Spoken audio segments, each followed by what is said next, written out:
신바람 사연 아파트. 오늘의 사연 시작하겠습니다. 안녕하세요.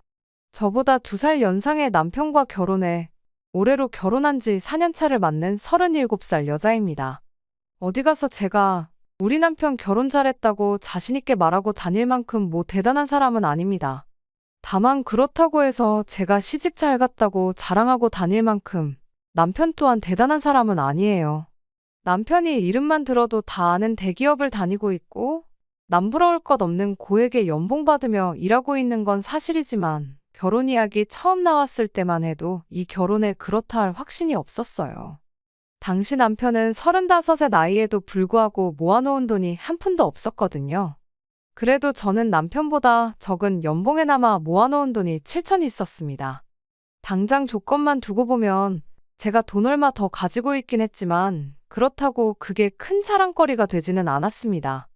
당시 남편이 받던 연봉 생각해보면 솔직히 제가 모아놓은 돈은 남편이 마음먹고 모으면 2년이면 충분히 모을 만큼의 돈밖에 되지 않았기 때문이지요. 돈 조금 잘 모은 게 제가 알뜰살뜰하다는 증거가 되긴 하겠지만 훨씬 더 좋은 조건이냐고 묻는다면 그렇지 않았다는 건 저도 잘 알고 있었어요. 거기에 남편 벌이가 저보다 훨씬 좋았다 보니 결혼하게 된다면 신혼집은 남편 출퇴근하기 좋은 곳으로 구하는 게 맞다고 생각했어요. 하지만 그렇게 되면 제가 대중교통으로 출퇴근하기에 저희 회사가 너무 먼 거리에 있다는 게 문제였습니다. 그래서 결혼을 하게 된다면 제가 직장을 그만두는 쪽으로 이야기가 되고 있었죠. 제가 다니는 회사가 엄청 대단한 회사도 아니었다 보니 마음만 먹는다면 남편 회사 근처에 있는 어떤 회사라도 들어가서 비슷한 연봉 정도는 받을 수 있지 않겠나 하는 게 저희들 생각이기도 했고요. 남편이 그 많은 연봉을 받으면서도 모아놓은 돈이 한 푼도 없었던 데에는 이유가 있었습니다. 저도 나중 가서야 알게 된 사실이긴 했는데 원래는 남편도 저랑 연애를 시작할 때쯤 모아놓은 돈이 상당했었다고 해요. 시댁도 어느 정도 잘 사는 집이었다고 하고요. 그런데 그때쯤 아버님이 빚보증을 잘못 써는 바람에 담보로 잡힌 시댁이 넘어가게 생겼던 거고 남편이 모아놓은 돈으로 그때 급한 불을 꺼야 했다는 겁니다. 그래도 집이 넘어가는 건 어찌저찌 막았는데 그 후로 얼마 지나지 않아서 매일같이 술로 울적한 마음을 달래던 아버님이 풍으로 쓰러지게 되었던 거예요. 어머님은 평생을 전업주부로 사셨고 아버님이 외벌이를 했었다 보니 당장 시댁에 돈 버는 사람이라고는 남편밖에 없었고 그 덕분에 남편이 자기 월급으로 시댁 생활비에 유학 중인 신혼학비까지 보태야 했습니다. 돈을 모으기는커녕 그 많은 월급을 받아도 마이너스 통장 굴려가면서 몇 년을 버텼어야 했던 거예요. 그리고 그 와중에 저랑 연애를 시작하게 되었던 거고요. 그 말을 듣고는 솔직히 모아놓은 돈 얼마가 문제가 아니라 결혼부터 안 해야 하는 거 아닌가 하는 생각이 들었습니다. 집안 기둥 뽑아서 결혼하면 기둥값을 내야 한다는 말이 있는 것처럼 앞길이 너무나도 뻔히 보였거든요. 그래서 남편한테 한마디 했었죠. 그런 상황에 어떻게 결혼하자는 말을 꺼낼 수가 있냐고요. 그랬더니 남편이 자기가 괜히 결혼하자는 말을 꺼냈겠냐며 저희가 결혼식을 올릴 시점인 다음 해부터는 상황이 많이 나아질 확신이 있어서 그러는 거라며 다시 한번 생각해달라고 부탁을 해왔어요. 유학 중이었던 신우의 공부가 거의 막바지에 이르렀었고 취직 자리도 결정되었다 보니 앞으로 신우한테 돈을 보탤 일은 없어진 상황이었답니다. 거기에 아버님 건강도 많이 좋아지셨고 그러면서 어머님도 한 달 생활비를 하실 만큼 벌 수 있는 일자리를 구하게 되었다는 거예요. 게다가 그동안 자기가 시댁의 기둥 역할을 한 만큼 신우가 앞으로 취직해서 시댁의 생활비를 보태기로 했답니다. 그뿐만이 아니라 빚보증 때문에 넘어갈 뻔한 그 집을 어머님 아버님이 신우한테 돌아가는 거 한 푼도 없게 해서 오롯이 그걸 남편에게 물려주겠다고 해왔다는 거예요.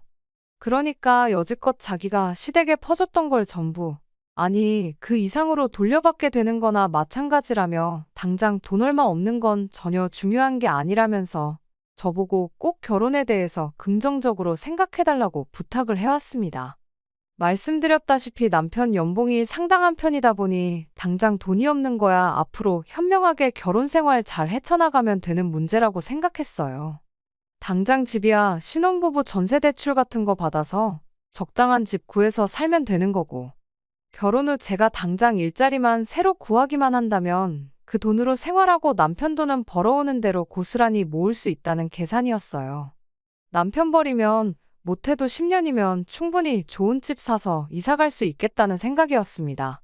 다른 건 몰라도 제가 돈 관리 하나만큼은 자신이 있었기도 하고요. 시부모님 또한 그간 남편에게 신세를 진 데에 대해서 미안한 마음을 가지고 있었고, 신우 또한 그동안 오빠 도움으로 공부를 끝낼 수 있었던 만큼 이제 부모님 노후는 자기가 책임질 테니 걱정 말라는 말을 해왔기 때문에 그 말만 믿고 결국 저는 남편과 결혼 준비를 시작하게 되었습니다. 집안의 기둥을 뽑아오는 게 아니라 헌기둥을 가져오는 거고 새 기둥이 생기는 상황이 아니겠냐고 쉽게 생각했던 제가 정말 멍청했어요. 결국 일이 이렇게 돼서 이혼까지 하게 되었으니 말이죠. 신혼집은 계획했던 대로 제가 모아놓은 돈에 대출을 더해서 적당한 빌라를 하나 구해서 들어갈 생각이었습니다. 그런데 시어머니의 생각은 달랐어요. 당장 시댁이 30평이 넘는 아파트고 남편 회사에서 가깝기도 한데다가 어차피 저희한테 물려주기로 한 집이니 그냥 이 집에다 신혼집을 차리면 어떻겠냐는 제안을 해오셨죠. 제 돈으로 가정가구를 싹 다 바꾸면 대출 하나 없이 신혼집이 해결되는 거나 마찬가지 아니냐며 당장 몇십만 원 나가는 이자도 아끼면 목돈 아니겠냐며 시댁에 들어와 살라는 식으로 말을 꺼내더라고요. 남편도 옆에서 좋은 방법 아니지 않냐고 굳이 이자까지 내가면서 빌라에서 살아야 할 이유가 뭐가 있겠냐며 시어머니 편을 들어줬지요. 하지만 그게 제 귀에는 내 돈 써서 결혼하고 시집살이 하라는 말로밖에 들리지 않는다고 거절했어요.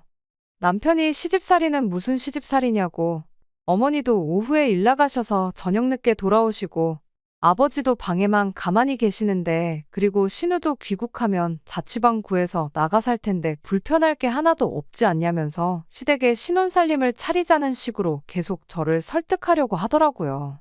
시어머니도 집안일 같은 거 각자 서로 분담해서 하면 되는 거지. 저한테 시자짓 같은 건 할 생각도 없고 그럴 생각이었으면 들어와 살라고도 안 했다는 식으로 말을 계속하셨지만 저는 아닌 건 아닌 것 같다고 딱 잡아떼고 당초 계획한 대로 전세로 빌라를 구해 그 집에 신혼살림을 차리게 되었습니다.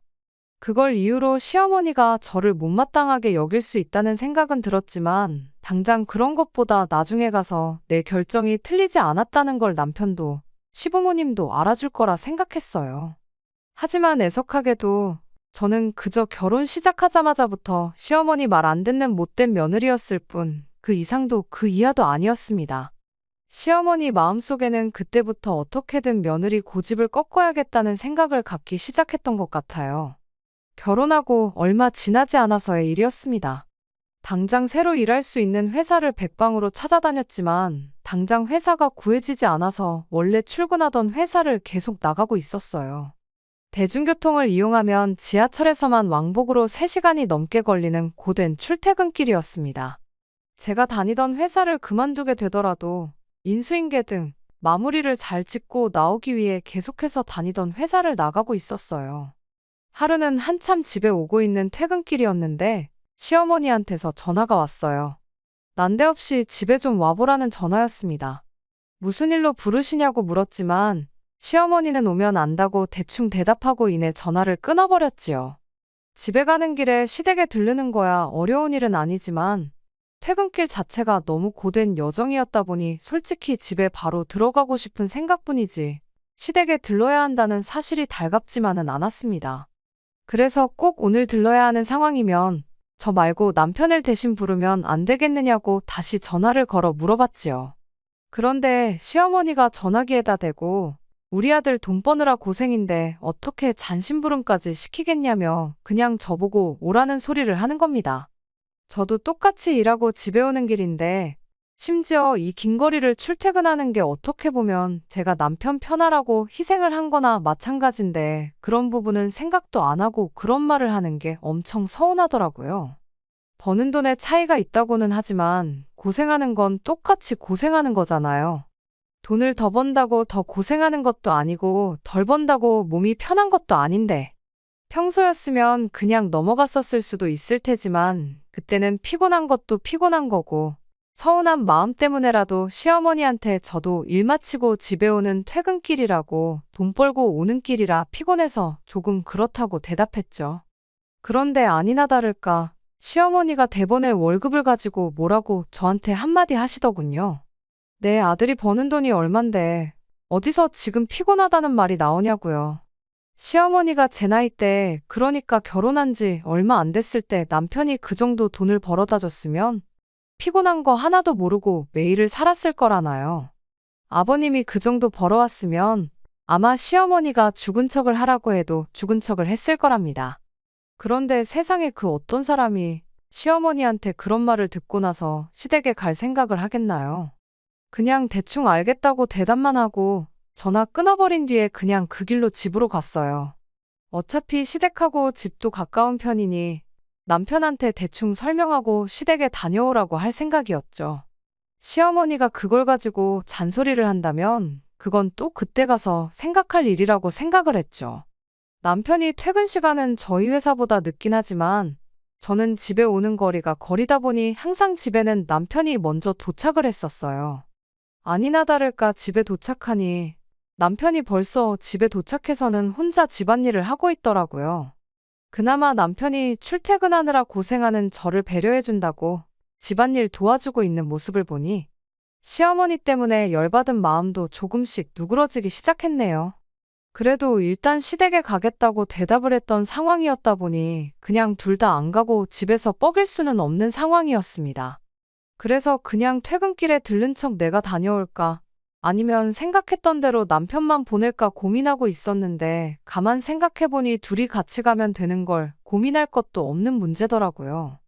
그래서 남편한테 집에 오는 길에 어머님이 시댁에 좀 들르라는 연락을 했다고 같이 시댁에 좀 다녀오자고 말을 꺼냈어요. 남편은 알겠다고 대답했지만 막상 자기도 힘들게 일하고 와서 피곤한데 거길 뭐하러 가느냐는 듯한 표정을 하고 있었습니다. 그래도 남편도 저한테 그냥 너 혼자 다녀오면 안 되냐고 묻기가 그랬나 봐요. 이내 포기하고 순순히 따라 나오더라고요. 그렇게 시댁에 도착을 했어요. 저를 뒤따라 들어오는 소중한 아들 얼굴을 보고 대번에 똥 씹은 표정을 짓는데 그래도 아들 앞에서는 며느리한테 막말까지 하진 않으시대요. 시간상 제가 집에 도착하자마자 둘이 같이 시댁에 온 걸 시어머니도 아셨는지 왔으니 밥은 먹고 가라며 저녁 식사를 준비해 주셨어요. 맛있는 반찬들은 죄다 남편 앞에 가 있었지만 그런 거야 뭐 이젠 더 이상 저한테 열받을 일 정도도 아니었지요. 식탁이 무슨 12인용 식탁도 아니고 팔만 대충 뻗어도 닿는 위치인데 일부러 제 앞에 놓은 마른 반찬들 무시하고 아들 먹으라고 가까이 놓아준 반찬들만 골라서 먹었네요. 그렇게 사소하게 화풀이를 하고 있었는데 식사 끝나고 나서 시어머니가 퇴근길에 저를 콕 집어서 집에 들르라고 했던 이유를 말해왔어요. 그 말을 들으니 그나마 풀리던 기분이 다시 안 좋아졌습니다. 아버님이 많이 나아지기는 하셨다지만 풍 때문에 찾아온 후유증 때문에 고생이 이만저만이 아니었답니다. 몸 반쪽이 많이 굳은 상태라서 시간마다 시어머니가 아버님 스트레칭 하는 걸 도와주셔야 한다는 거죠. 그런데 그것도 나이 먹고 하려고 하니까 아주 못할 짓이라며 아침이랑 주말에는 당신이 책임질 테니 저는 퇴근길에 항상 시댁에 들러서 아버님 스트레칭 하는 걸 도와주라고 그 소리를 하려고 불렀다는 거예요. 원래 보통 잠들기 전에 스트레칭을 해주고 있기는 한데 밤 10시에 며느리를 오라가라 할 수는 없으니 퇴근길에라도 들러서 하고 가라는 소리였죠. 보통 제가 집에 도착하면 저녁 7시에서 8시 사이였거든요. 그러면 딱 시간이 적당하다고 하는 소리였던 거예요. 솔직히 열받는 것도 열받는 거지만 그때 든 생각은 시어머니가 지금 제정신인가 멀쩡한 정신머리로 저런 소리를 아무렇지도 할 수 있는 건가 싶었습니다. 그래서 대번에 그걸 왜 저한테 시키시냐고 따져 물었죠. 그게 시아버지가 아니라 친정아버지셨어도 차라리 간병인을 쓰시라고 말했지 그렇게는 못하겠다고 대답했을 거라고요. 아니, 애초에 저희 부모님이셨다면 저한테 그런 부탁도 하지 않으셨겠죠. 그만큼 간병이라는 게 자식한테도 하기 힘든 부탁인데 며느리한테도 쉽게 꺼낼 말은 아니잖아요. 그런데 시어머니는 거기다 대고 저한테 한다는 소리가 간병인 쓰는 것도 다 돈인데 그 돈을 네가 내줄 거냐며 오히려 저한테 한 소리를 하는 겁니다. 돈 내주면 간병인을 쓰겠다고 당당하게 한마디 하길래 그 돈도 당연히 내드릴 생각 없다고 딱 잘라 거절을 했죠. 그랬더니 그럼 제 월급으로 당신들 생활비를 보태라시네요. 당신이 버는 돈으로 간병인을 부르면 되겠다면서요. 그거나 다른 걸 몰라서 그런 말을 하는 건가 싶었어요. 한마디로 어이가 없었죠. 그렇게 옥신각신하고 있는데 시어머니가 저한테 또 말 한마디 툭 던지더군요. 네가 밖에서 벌어봐야 얼마나 번다고. 내 아들이 벌어다 주는 돈이 네 월급이다 생각하고 저보고 시아버지 병수발을 들라고요. 내가 뭐 너한테 대단한 거 시키냐고. 하루 종일 시댁 와서 종노릇 하라는 것도 아니고 잠깐 30분도 안 걸리는 스트레칭 한번 도와달라는 건데 그게 뭐가 어려워서 이렇게 비싸게 구냐는 겁니다. 말 맞다나 제가 엄청나게 버는 건 아니지만 그래도 대한민국 평균 정도는 버는데 그걸 포기하면서까지 아버님 병수발을 들어야 할 이유를 모르겠다고. 생활비도 드릴 생각 없고 간병인 비용도 대신 내드릴 생각 없으니 그렇게 아시라고 한마디 말하고 자리에서 일어났어요. 남편이 어영부영 난감해하다가 그래도 저를 따라 자리에서 일어나더군요. 그 난감한 표정이 이 상황이 불편하기만 해서 그런 건지 누구 편을 들어야 할지 몰라서 그러는 건지 싶었지만 그래도 그 와중에 가족들 편 들지 않고 저를 따라 일어나주는 게 한편으론 고맙기까지 했네요. 저희가 자리에서 일어나자마자 시어머니가 한마디를 더 꺼내더군요. 너 이 아파트 갖기 싫으냐고요? 무슨 소리를 하는 건가 했더니 결혼 전 아들 돈으로 넘어갈 뻔한 집 막았던 거 고맙다고. 나중에 유산으로 물려주기로 했다는 그 말을 철회하겠다는 소리였습니다. 이 집을 팔아서 노후 자금을 해먹던 간병인을 쓰던 아버님을 요양원을 보내던 니들 손에 땡전 한 푼 안 돌아가게 하겠다며 겁을 주시는데 유산을 무기로 협박을 하면 제가 눈 하나 깜빡할 줄 알았나 봐요. 생각하고 말 것도 없었지요. 요즘 뭐 100세 시대라는데 100년 꼬박 채우시지 않겠지만 못해도 20년, 30년을 집 하나 물려받겠다고 시댁 종노릇 하면서 사는 것보다 그냥 포기하는 게 더 낫지 않겠나요? 재벌이가 별 볼 일 없다 한들 20년, 30년 시댁 종노릇 하면서 살아야 할 그 시간에 돈을 벌어서 모으면 아파트 한 채 못 살 것도 없잖아요. 애초에 남편 아니었으면 당신들 수중에 있을 집도 아니었는데 내준 돈 돌려받는 거나 마찬가지인 걸 가지고 뜻대로 안 풀리니 그걸 주네 안 주네 하고 있는 게 너무 치사하게 느껴졌어요. 그리고 모르긴 몰라도 이런 식으로 저를 부려먹는 게 이게 마지막은 아니겠다 싶었죠.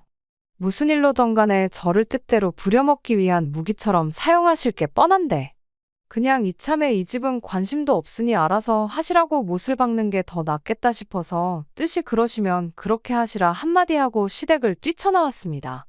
집에 오는 길 내내 남편은 옆에서 그래도 내가 어떻게 살려놓은 집인데 포기하기는 조금 아깝지 않냐고 궁시렁대기 시작했어요. 남편한테 내가 그 집 하나 때문에 평생 어머님 뜻대로 종노릇하는 꼴을 꼭 보고 싶은 거냐고 한마디 했죠. 그렇게 그 아파트를 포기하는 게 아쉬우면 당신이 퇴근길에 집에 들러서 아버님 병수발해주고 오라고도 덧붙였고요. 정작 제가 그 짧은 시간 병수발하는 거 도와주기만 하면 된다는 식으로 말하던 남편도 그걸 자기가 직접 해야 한다고 생각하니 그건 싫었는지 더는 그 말을 꺼내지 않았어요. 아무튼 그날을 기점으로 시댁하고는 연을 끊을 정도까진 아니지만 그래도 거의 교류가 없이 지내게 되었습니다. 대신 딴소리 안 나오게 저도 제 할 도리만큼은 했어요. 이후로 제가 새 직장을 구하게 되면서 시간적 여유도 많아졌고 운 좋게 벌이도 늘어나서 그냥 남들 하는 만큼은 하자는 생각으로 시댁을 챙겼습니다. 그렇다고 시댁과의 관계가 나아진 건 아니었지만 말이에요. 아무튼 그렇게 나름 열심히 살다 보니 결혼생활 4년이 지난 만큼 새 집을 구해 이사 나갈 정도의 돈이 모이게 되었습니다. 얼마 안 되는 돈이 남아 전세보증금 빼고 대출 조금만 더 받으면 남편 회사 근처로 브랜드 있는 아파트까지 노려볼 만한 상황이 된 거죠. 남편한테 이제 이사 가는 거 생각해보자고 그렇게 대충 말은 던져놨는데 문제는 그 이후 얼마 지나지 않아서 터지게 되었습니다. 웬일로 시어머니가 먼저 저한테 연락을 해왔어요. 4년 만에 처음 시어머니가 먼저 저에게 해온 연락이다 보니 솔직히 안 좋은 예감부터 들기 시작했습니다. 아니나 다를까 대번에 저한테 신우 이야기부터 먼저 꺼내더군요. 신우는 3년 전에 미국에서 인턴 기간까지 마치고 한국에 들어와서 내정돼 있던 직장에 들어가 일을 하고 있는 상황이었어요. 결혼 전에는 국제전화로 오빠한테 그동안 빚진 거 갚으면서 살겠다는 식으로 저한테 말을 했지만 그 말은 쏙 들어가고 오히려 저희랑은 연락도 없이 지내고 있었습니다. 뭐 그렇게 된 데에는 시어머니가 한몫하긴 했겠지만 그래도 그런 식으로 입을 싹 닫아버린 신우가 저한테는 어떻게 보면 참 얄밉기까지 했었죠. 아무튼 시어머니는 그 신우가 조만간 결혼을 하게 될 거란 소식을 저한테 전해왔습니다. 신우 남편 될 사람은 신우가 유학 중에 알고 지냈던 사람인 것 같은데 남편 말에 따르면 다른 건 몰라도 집안이 좀 괜찮은 집안인 것 같더라고요. 그런데 또 신우 결혼 소식을 알게 된 지 얼마 지나지 않아 시어머니가 갑자기 신우 결혼 문제로 좀 보자는 연락을 해왔어요. 다른 건 모르겠고 시어머니가 그날 우리한테 무슨 이야기를 꺼내도 꺼내겠구나 그런 생각부터 들었습니다. 아니나 다를까 시어머니가 대번에 저희를 만나자마자 돈 이야기부터 꺼내왔어요. 신우가 결혼을 하기는 하는 걸로 이야기가 되어 있긴 했는데 그쪽 집안이 형편이 좋은 만큼 이것저것 요구해온 게 많았나 봐요. 그런데 시부모님 형편에 그쪽 집에서 요구하는 걸 맞춰줄 수 있는 게 없었던 거죠. 그러니 저희가 경제적으로 신우를 좀 도와줬으면 싶나 보더라고요. 신우 결혼 이야기 들었을 때 아무리 얄밉더라도 남편 동생인 만큼 그냥 축의금으로 한 400 정도 해줄 생각은 가지고 있었는데 경제적으로 도와줬으면 싶다는 말을 들으니 고작 400만 원 가지고는 택도 없겠구나 싶은 생각이 들었습니다.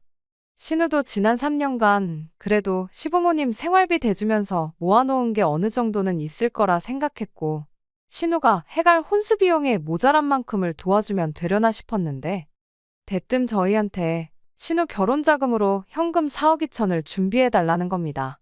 처음에는 제 귀를 의심했어요.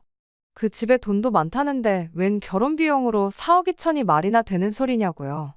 그랬더니 시어머니가 한다는 말이 그 정도는 해가야 나중에 당신들 노후를 책임져 주지 않겠냐는 소리를 하는 겁니다. 그렇게 되면 니들은 당신들 노후에 대한 책임에서 자유로워지는 거니 저희한테도 신우 결혼 비용으로 그만큼 준비해 주는 게 이득이라는 거예요. 아니, 3억 2천이면 노후 비용이나 마찬가지인데 4억 2천 해주고 신우한테 노후를 보장받겠다는 게 지금 우리 돈으로 노후를 책임져 달라는 소리나 다름없는 거 아니냐고 그게 무슨 말도 안 되는 소리냐고 따졌죠. 그랬더니 니들은 우리 죽으면 지금 살고 있는 집 물려받을 거 아니냐고 또 4년 전에 안 주겠다고 선언한 그 집 이야기를 곧바로 꺼내더라고요. 우리들이 이제 살아봐야 얼마나 더 살겠냐는 말과 함께요. 애초에 시부모님 살고 계신 그 집 또한 사실상 남편 지분이 대부분인 게 분명한 상황에 이젠 또 그 집을 받고 싶으면 4억 2천을 해오라니 어이가 없었죠. 게다가 신우가 당장 귀국하자마자 저희한테 각별하게 잘했던 것도 아니고 저희가 어머님하고 관계가 조금 틀어졌다고 아는 척도 안 하고 얄밉게 굴었는데 뭐가 이쁘다고 4억 2천이나 해주겠나요. 그런 신우한테는 4,200을 해주는 것도 아깝고 상황이 이렇게 되니 당초에 해주려고 했던 400만 원도 아까웠습니다. 그래서 시어머니한테 아무리 생각해도 이건 아닌 것 같으니 못 들은 이야기로 하겠다 딱 잘라 말하고 집에 돌아왔어요. 그래도 이번엔 신우 결혼이 걸려있는 문제다 보니 저번처럼 집을 안 물려주겠다니 어쩌겠다니 소리는 안 하시고 그래도 하나뿐인 신우인데 다시 한번 잘 생각해봐달라는 말만 하고 저희를 곱게 보내주시더군요. 그런데 집에 와서 남편이 꺼낸 말 때문에 저는 결국 이혼을 결심하게 되었습니다. 남편은 시어머니 말을 무조건 거절할 게 아니고 다시 생각해볼 문제라면서 얼토당토하는 이유를 가져다 붙이기 시작했어요. 애초에 우리 전 재산 끌어모아봐야 4억도 안 된다고 빚까지 내서 신우 결혼 자금을 해주자는 거냐고 따졌죠. 그랬더니 남편이 왜 안 되냐고 우리 집 전세보증금도 있지 않냐는 소리를 하더군요. 그럼 뭐 신우 결혼 자금 해주고 우리는 길바닥에서 노숙이라도 하자는 거냐 따졌더니 남편이 방법이 왜 없냐면서 우리는 이대로 시댁으로 들어가 살면 되는 거 아니겠냐는 겁니다. 그리고 오히려 그 편이 장기적으로 보면 더 이득이라는 소리를 하대요. 나중에 부모님 돌아가시고 나면 유산 문제로 신우가 유류분 청구 같은 걸 해올 수도 있지 않냐고요.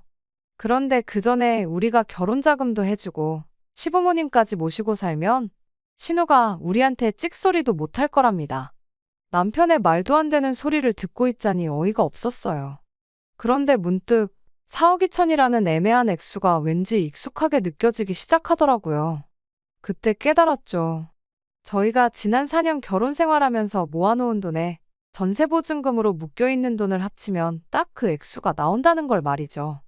남편한테 이사 나갈 준비하라고 한마디 던졌을 때 남편이 시어머니한테 우리 돈 이만큼 모아놨다는 사실을 말했구나 싶었죠. 그러지 않고서야 4억 2천을 내놓으라는 소리가 나올 리가 없으니까요. 그 생각이 들자마자 남편한테 당신 어머님한테 우리 돈 얼마나 모았는지 말해줬느냐고 물으니 남편이 흠칫하더니 아무 말 못하더군요. 4년 생고생하면서 열심히 모아놨더니 그 돈은 신우한테 전부 내주고 우리는 우리대로 시댁에 들어가서 시부모님 모시고 살 계획을 저도 모르게 시어머니와 둘이서 짜고 있을 줄은 생각도 못했어요. 집안의 기둥노릇 다 끝났다더니 지난 결혼 생활 4년 동안 그 삶이 그리웠는가 보다고. 그렇게 기둥노릇 하고 싶으면 이혼해 줄 테니 동생 결혼 비용도 내주고 시부모님도 모시고 살고 네 하고 싶은 대로 다 하라고 한마디 해주고 그날부로 이혼 수속을 시작했습니다. 좁아터진 빌라에서 애까지 키우며 살 자신이 없어서 지난 4년간 돈 모으는 데만 열중했는데 이렇게 되고 나니 애 없이 지낸 게 오히려 저한테는 득이 되었네요. 벌이 차이가 있긴 했지만 전세보증금도 전부 제 돈이었고 그간 제가 결혼 생활하면서 재산 증식에 기여한 바를 인정받아 재산 분할도 35%를 받아올 수 있었습니다. 거기에 전 재산을 퍼주자느니 시부모님을 모시고 살자느니 했던 게 이혼의 귀책 사유가 되어서 2천만 원이나마 위자료로 더 받아올 수 있었네요. 이혼하고 나서 남편은 그렇게 오매불망하던 부모님 집에 들어가 살게 되긴 했는데 정작 동생 결혼 자금은 안 보태줬나 보더라고요. 돈이 모자라서 안 해준 건지 막상 이혼까지 당한 마당에 그 돈까지 동생한테 다 퍼주기 싫어서 그런 건지는 저도 모르겠습니다. 다만 확실한 건 이젠 부모님 노후까지 남편이 책임지게 되었다는 사실이죠.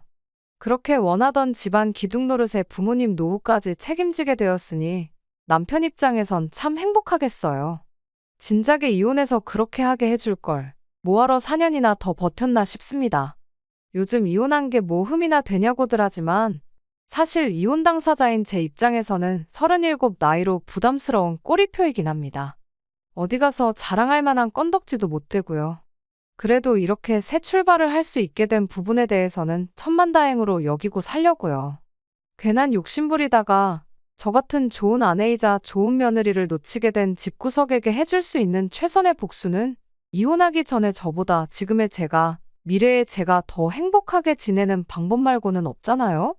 꼭 보란 듯이 행복하게 지내면서 이 선택을 평생 후회하고 살게 만들어주고 싶은 생각뿐입니다.